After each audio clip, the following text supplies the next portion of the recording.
You just heard one of my committee members call the move yesterday post-Fed nonsensical. Do you want to take issue with that?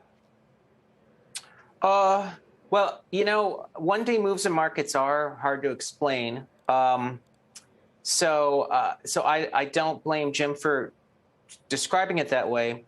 But to me, the reason I thought the market rallied yesterday is that the rationale the Fed gave for why they sort of changed their view on tapering, plus the roadmap for potential rate hikes, is an economy that's normalizing with both, demand shocks fading and the supply shocks fading.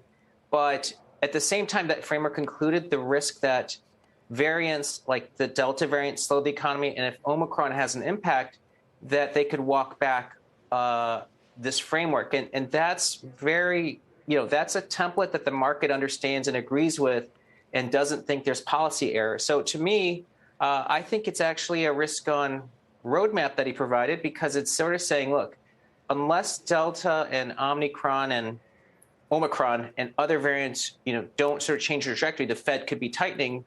But that's sort of what the market wants, is that a Fed that sort of still has the markets back.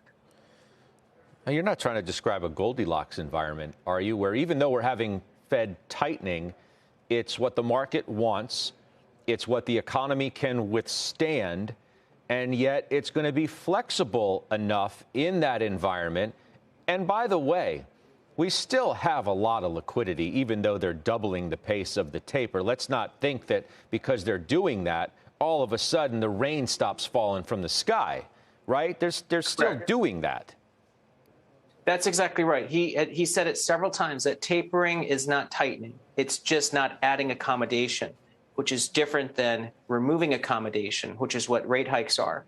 And I do think the market wants the Fed to be a bit of an inflation watcher, and that's very clearly stated. So if inflation is not going to track worse than expected, then the Fed doesn't have to act faster.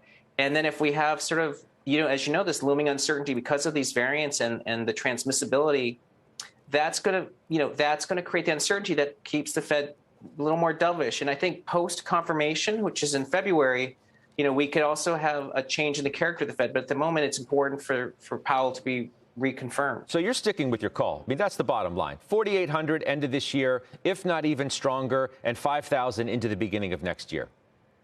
Yes. I know the time window is really shrunk because we're essentially only 2 weeks left of the year, but we know it's a strong seasonal. We're watching South Africa closely, but as you know, last week positivity started to roll over, and we're going to check the regional cases, but as you know, hospitalizations barely picked up. And then if you look at some of the sewage data in some cities, there's some evidence that potentially Omicron's burned through a lot of areas. So Omicron's very contagious, but then it burns through, and people forget there's another side of Omicron, which is when it peaks. Yeah.